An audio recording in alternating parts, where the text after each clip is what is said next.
Hello and welcome to episode 3 of the Mustang Report. My name is Jeff Pacheco and I'll be your guest host for today's episode. I currently coach the Mustang field hockey team and I'm really looking forward to the discussion today. Today we're talking about the diversity in sport amidst Black History Month. We have a number of Mustang student athletes that are joining us from various sports. And we also have a coach that once was a Western alumni. She's also joining us. This will be a very interesting and meaningful conversation, and I hope this helps you better understand the landscape of sport as it is today. Here with us, we have a variety of different athletes from different sports. First, we have Becky LeBlanc, who's Western alumni with basketball. Hi, Becky. Now U of T, they say. Yeah. Aaron Tenen with men's basketball. Thanks, Aaron. Trey Humes with men's football. Well, I guess there's only one football. Thanks, Trey. Omar Shidu, and he's with basketball as well. Jordan is with basketball as well. Hey, Jordan. Keon Edwards, K5, notoriously known as. Thank you. He's with football. Seth Edwards with track and field. Hey, Seth, thanks for joining us. And maybe to come, we have Favor from track and field as well. So today we're talking about diversity in sport, and as we're in the middle of Black History Month, I'm joined by the athletes that are currently on the screen with you, and we're very interested in hearing what their conversation sounds like, and hopefully they can provide a better landscape on how sport needs to look like going forward. So I'm going to jump right into it. Before I get into sort of the core discussion around sort of some of the diversity issues that we're going to talk about, maybe let's say K5. Before we get into the core discussion, just wanted to go around and ask you, how the fall season was and what that winter terms looked like and what it meant getting back to OUA competition and how does it feel to be back? Well, I know your season's over, but how does it feel? Honestly, it felt like probably from the start, it felt great. I haven't seen a lot of these guys probably since 2 years, maybe, probably like a year. Honestly, just getting back on the field, it probably just meant like everything to us. We started off, we played MAC, played Guelph. We lost some games, well, one game. And then once we got to the end, it was good from there. But honestly, it was just good to be back, just like playing sports again. Obviously, we ended off well because one of the best things that happened. But yeah, I think that's about it. No, that's good. And going from a fall sport to a sport that's in right now with Aaron in basketball. Aaron, how did you feel about sort of missing the year and then coming back and now you're in full swing? Tell us a bit about that. Yeah, it's been a bit of a roller coaster, coming back into the OUA. And then even this year had a little break over, January with the suspension of the league. So we're just getting back into it, kind of trying to find our footing again. And hopefully we can, sprint out to the playoffs, which is coming up pretty fast actually, because it's coming up March already. So. No, fair enough. And Jordan, maybe you might want to have something to add as well.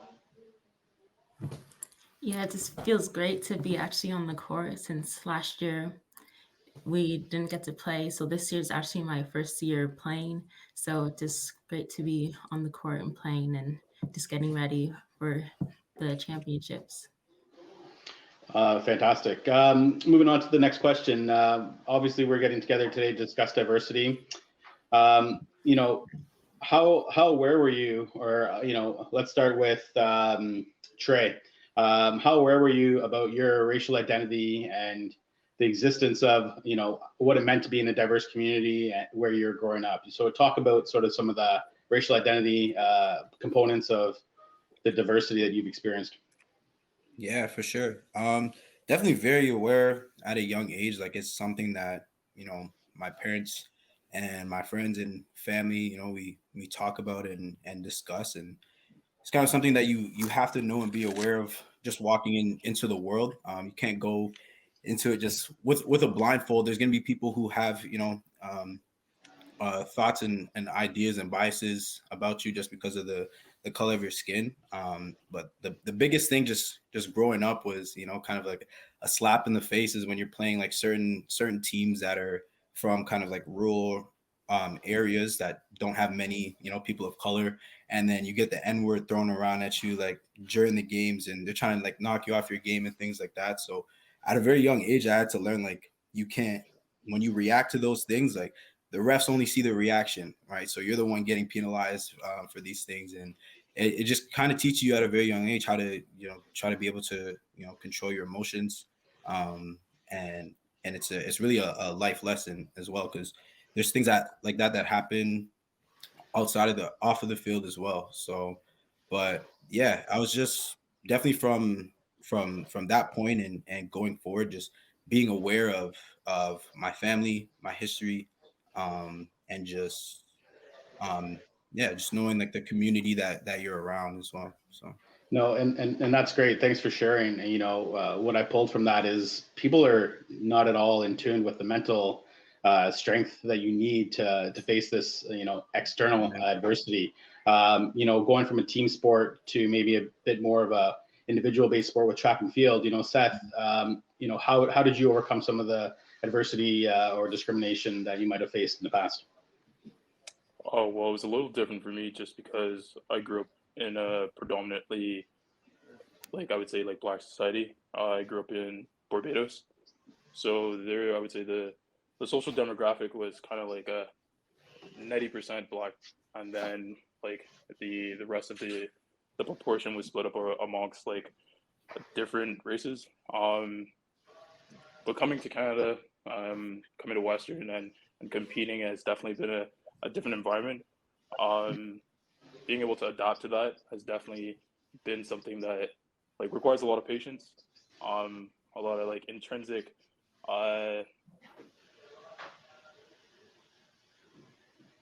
how do I really kind of describe it? Internal strength, I would say, to be able to overcome any type of backlash or discrimination that you might face. So yeah, that's pretty much it. No, thanks. And, Becky, when I hear that you've gone through the Western program and now you're giving back as a coach, what are some of those racial identity pieces that you hold on to that you can help the next generations coming through with?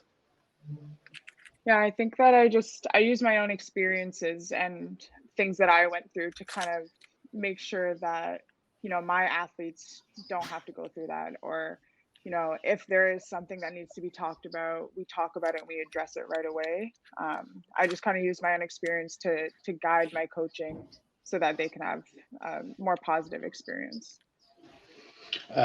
This one here is for the floor, only because, I don't really want to say that, hand this question off to one person because I can't say that it's happened, but it's very likely that it has. Can anybody sort of elaborate on a racial discrimination piece during their sporting career and how do you dealt with it? It's an open question. I know I'm who's directed at it, but if anybody wants to go that hasn't spoken yet, maybe. Well, I'll chime up.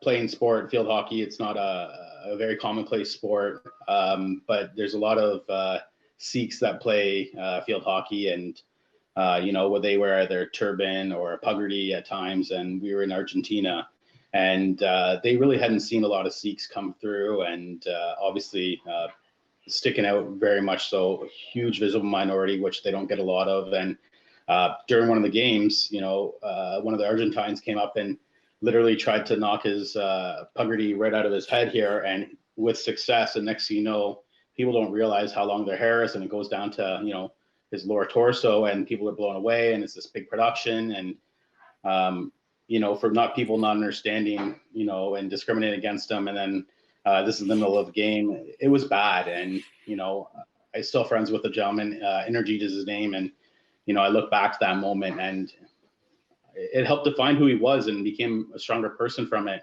But he shouldn't have to learn that way. So racial discrimination in the moment, all of us here on the screen, we learn to grow with it, but it's unfortunate that we have to deal with it. Moving along, there's been an increased call for several years that there needs to be increased athletes from equity deserving groups. How far has things come, and how far do they need to go with having an even playing field? Omar. Honestly, from when I came, in my first year was 2017, playing at Western. Our team wasn't very diverse, but as the years went on, there's a lot more diversity in our team and around the league personally. And I think the league is in a good place right now, honestly, and it has a lot of diversity, people from all different walks of faith. So I believe we're making some progress. And Omar, would you say that's largely because they're being assessed on their talent base and solely that? I just think there's more opportunities, and talent is being like recognized all over, and so opportunity, I think, is what's there now. Sure. Jordan, anything you might add in terms of it being more of a even playing field? Yeah, I think it's also getting better. I remember when I was younger, just being like the only Black person playing on my team and just being like an outsider kind of. And then why now it's like bringing more people into the playing field, and also that I think that there should be like more representation that's needed, and also just within like the coaching field as well, just having like Black women like Becky is a great example of having her around, and then also just making sure everyone feels supported. Yeah, I agree with Yeah, that. Becky, and You just go ahead. on to that, yeah, because that's an amazing point. I think kind of where we're at right now is you're not seeing so much of the discrimination on the player side, like in terms of bringing Black athletes into their to the universities and onto their teams, but you're seeing it in the upper level, like being able to be a manager. It's like, how do you have, if we look at like the NFL, it's almost like 75% Black athletes, and you only have such little amount of coaches. It's like, you know what I mean? At some point, you got to show like the coaches being able to, prove that they're also head coaches as well, and given the opportunities to put themselves forward and show why they can, coach teams, and even at the GM's level. So I think that's where it's going in the future. So Yeah. Trey, let me ask you, what Coach Flores did and stepping up the way he has, they've called it sort of the nuclear route. Big ups to him for doing that. He's shattering some ground here for a lot of people. And, I think litigation is really going to help move that dial when it comes to the NFL. So much respect for Flores and what he's doing. And, the NFL's sort of owned up to it in a lack of a better way. So I think good things are coming. Yeah. But Becky, going back to yourself there in terms of, on the coaches side of it now, how did you make that transition so easy? And how do we encourage more to make that transition? Because I believe everybody on the call is right that we need more presence at the coaching level to really help move the needle. I think that I think it was Omar's point, like the piece about opportunity, I think, is huge. So when I was still with Western, there was the female coach apprenticeship program, and Nate was the one that suggested that I get involved. And I was interested in coaching, but I wasn't sure how to go about it. And like, I never had a female head coach growing up, let alone a female like woman of color. So like, I think it was the opportunity that presented itself, and because it was already something I was interested in, I just kind of knew I wanted to pay it forward and really just have that representation, because again, growing up, I didn't have that, and I know that it's important for others to see themselves. No, that's great. As student athletes and leaders with prominent positions at a major university, Western's one of the biggest campuses in the country without doubt. Do you feel as student athletes you have a platform to make an impact for the future? I mean, we talked about how the transition to coaches and getting some more people in the right spots, but as athletes of color in a predominantly white school, let's be honest, do you feel like you have a platform to make a change, Aaron? 100%. Programs like Becky just mentioned, mentorship programs, off the top of the head, the student athlete mentorship program or peer programs like that are examples of platforms that student athletes are, kind of given, and it gives a chance to, represent not only like the student community, the student athlete community, but also like the greater surrounding, like London and Western communities, showing that there are, people of color, BIPOC individuals that are, helping others get to where they are. For me, that was like a huge piece my first year, and seeing, Becky LeBlanc and other prominent, athletes that are pushing into those new spaces and out, reaching out to younger individuals to show that it's a possibility to be where they are. Yeah, Seth, what are your thoughts on that? I mean, as an international student as well, there's a different layer for you in terms of what you're looking for. But do you feel like you have a platform to vocalize your opinion? I strongly believe so. I'm heavily involved in the Mustang Athlete Student Council, and I believe that we can formulate like equity-seeking programs which will be kind of carried on as like new people fill positions every single year. And yeah, with the sustenance of the committee itself, then those programs will continue to benefit like people like for years to come. So I truly believe that there is an opportunity for that to happen. Omar, do you concur with the other two? If you want to add on, please feel free. Yeah, I do. It's just apart from doing the extracurriculars and like these mentorship programs and things that you can do to help out, like they all mentioned, just to show that it's attainable. Like for somebody growing up to see people of color like them in these places and doing well and graduating and getting a degree and moving on their life while also playing athletics, like that goes just as far as doing the extra things as well. So just showing that it's attainable and doable is extremely important.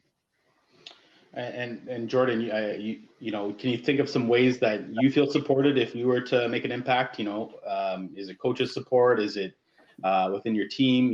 List some ways that if you were ready to make an impact, how would you go about doing that?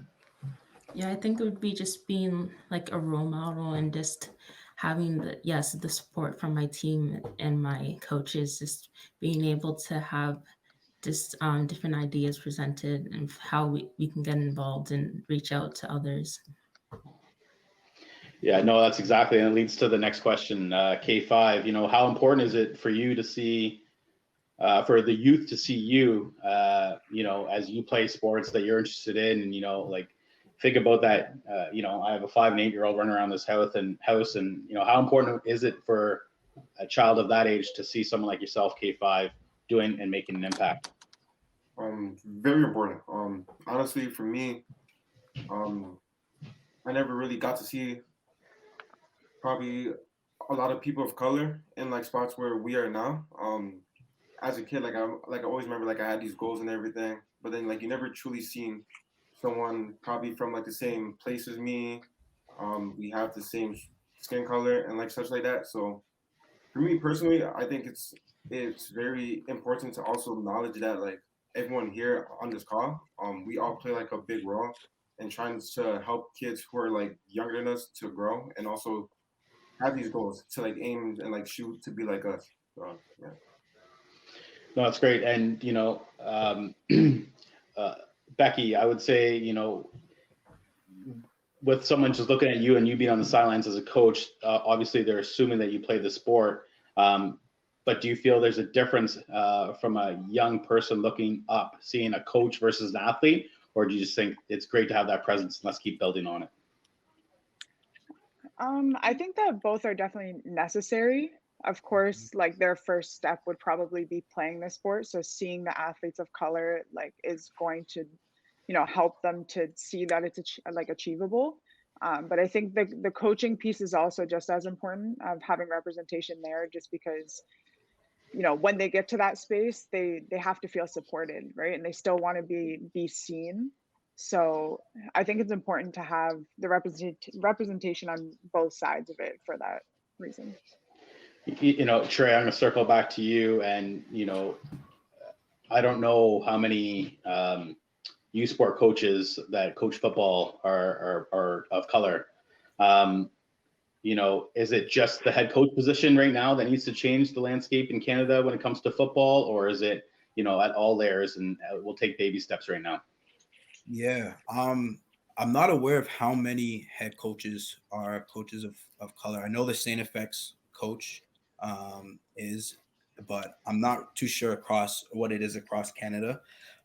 Even for our assistant coaches, I think we have one or two assistant coaches who's a person of color. So again, it's definitely something that you want to see more representation with, and just kind of like the idea, because we do have a master's in coaching that we offer at Western as well too. But I think it's more so pushing that idea of, hey, like, your only route isn't trying to make it to the league as a player, things like that. Like, you can also use your mind, you know what I mean, and be able to be a coach and things like that. So trying to get that foot in the door, and honestly, and knowing how to, like Becky had mentioned, it was kind of like a thing where she wasn't really sure how to go about it, how to do it. And I think it's more just awareness of, there's different routes that you can take in it. I think it's more discussions and talking about it, because I think a lot of people may, even if they wanted to be a coach, they're just like, I don't even know where to begin, what to do, whatever. So I think it's something that should just be talked about more. Yeah. No, that's fair. And maybe Omar, and then I'll come to you, K5. Have you done anything to inspire the next generation? You're seeing in basketball the fruits of Vince Carter, many moons ago, and how Canadian basketball is flourishing right now. It takes time, but you never know what kind of impact you're going to make, Omar. And have you tried, changing that paradigm a little bit? Yeah. And speaking from a basketball perspective, being a player, like the Canadian player, the dream for everybody is to play Division One basketball. And like Canada basketball, like when I was younger, wasn't really looked upon as a good thing. And just growing up with that mentality, when you're seeing people talk like that, you just don't think that there's talent that plays in Canada, and you're always trying to go down south. And now after playing at this level and seeing his growth and stuff, like it's really high level basketball. And if you have the opportunity to go to school here and be close to home and stuff like that, it beats, other than the high major schools and stuff like that. It's the same opportunity. So and now you're seeing a lot of players coming from Canada playing professional basketball overseas and stuff like that. So just kind of changing the narrative and breaking the barrier that it's possible to do it from here as well. Thanks, Seth. Have you been able to reach out to your network back home and inspire some of that youth to maybe follow your footprint of coming to university in Canada as opposed to the States? Yeah, I've actually had quite a few people reach out to me about wanting to come to Western after kind of seeing my documented journey here this far. And like, some people have been successful with that. I am a Canadian citizen. I was born here, so it made it a little bit easier for me to transition into going to school in Canada rather than like just being like an international student. But yeah, definitely I have like put a lot of people onto my head coach, and they've gone through the entire recruiting process and have now become a member of our team just through like my connection with them. No, that's great. And yeah, I apologize that I said you're an international student. Jordan, as we sort of celebrate Black History Month here in February, is there anything that you've seen that's particularly like stands out, that has an impact, that's something that you want to see happen moving forward at all that comes through? And I'll jump around after as well. Just probably just be about celebrating this Black excellence and Black achievements around Western. Like, I know there is the gender equity on Instagram, just celebrating Black women's accomplishments and just different initiatives around campus going on. So I think that's really important that we have that. Aaron, what about yourself?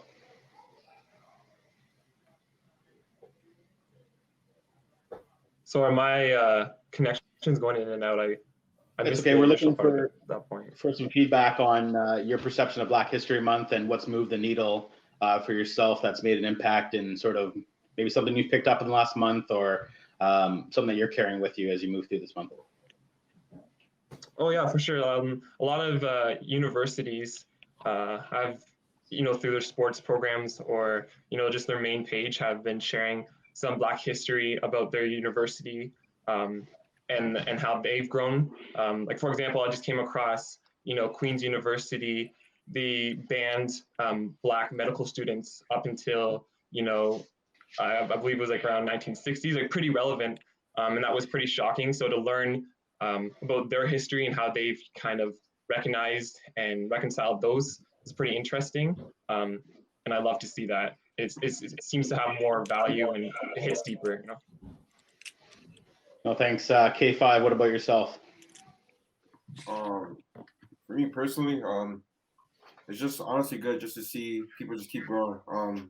Honestly, I come from a place where not a lot of kids usually go this route because, like, for me, my goal obviously was first to go to D1, and then I obviously came to Western, and I made like the right choice at the end. But for me, it's just like not a lot of kids get to do the same path as us, and I think it's just like you need to raise more. It's just kind of just going back to where like you started from. For me, I have a lot of friends that obviously couldn't have this opportunity to basically play sports because obviously just like the circumstances obviously changed that. Um, and it's obviously tough to obviously see that like a lot of these kids just can't have like the same opportunity as us. But it's just coming back to bringing back everything, I think. Well, that's great. What about yourself, Trey? Anything sticking with you that is worth sharing here? I don't have anything like in particular, but the biggest thing that I've noticed or that I've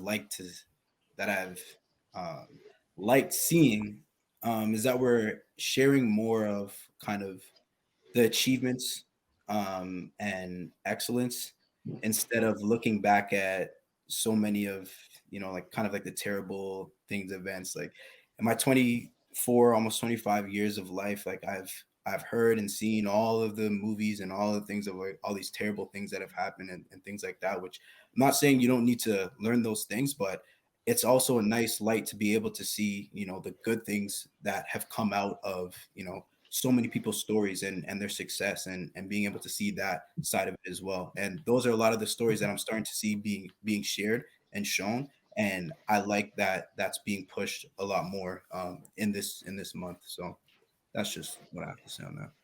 No, perfect. Omar, anything to add on top of that? No, just jumping off of Trey saying, like, it's important to know both sides of it, the good and the bad. And I think we're all knowledgeable about the bad that's happened to people of color. And so it'd be good to showcase and see Black excellence and for the kids that are growing up to see that is important.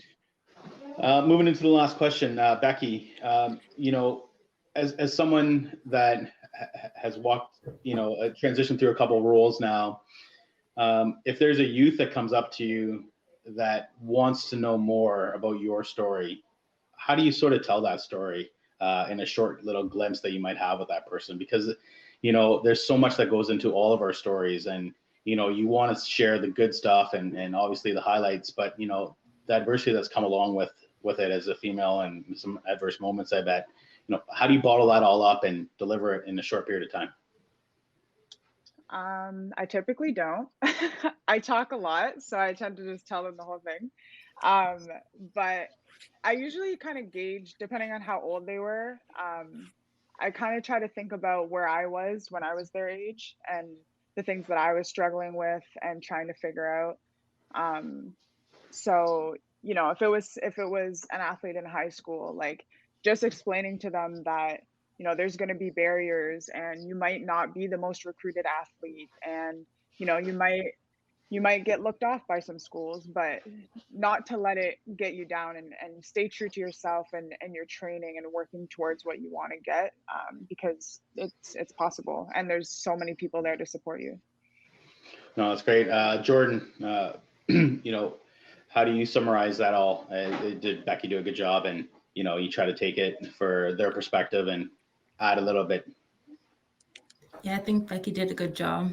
I would say just some like you're on the right path and that there will be some things, some challenges in the way, but you'll get through it. And also like what you're doing is like right where like you need to be. And then just sharing just what maybe I went through and just what I did to do get through it, and just like making sure, yeah, that, like they're on the right path. Seth, we'll finish with you. Last question. Do you have a mentor, Seth, that you rely on during some of the things that you might need to have conversations with, and have you spoken to them about some of the adversities or discrimination? I know that your story is different than some of us that have grown up in Canada per se, but what would your mentor's advice be, and do you have a mentor that you speak to about this? One of my biggest mentors would be Damian Warner. He trains here at Western, so it's kind of crazy to have an Olympic gold medalist, fourth all time in the decathlon at our own home turf. So yeah, I had a conversation with Damian on Wednesday, just about kind of just navigating life as an athlete and outside of that. He also has a similar background where his dad is from Barbados, and he was telling me that he hasn't been able to go visit his family. And there was a 2-year period where I wasn't able to go visit my family. So just kind of being able to sit down and converse with someone who has not only been on in every single scenario in an athletic sphere of things, but also to have some sort of relation with them in your own personal life has definitely been a pretty grounding experience for me. Just being able to talk to him and to learn from him in every which way has definitely helped throughout my time at Western, for sure. Yeah, I mean, being a Londoner, born and raised, and just like Damien, the common phrase that I hear about him is that he's salt of the earth. He always means well, has a lot of character, and obviously we know how outstanding of an athlete he is. I think that wraps up our episode here, ladies and gentlemen. Thank you so much for joining us. Appreciate all your time. And as they say on Satellite Radio, Black History Month forever, not just this month here.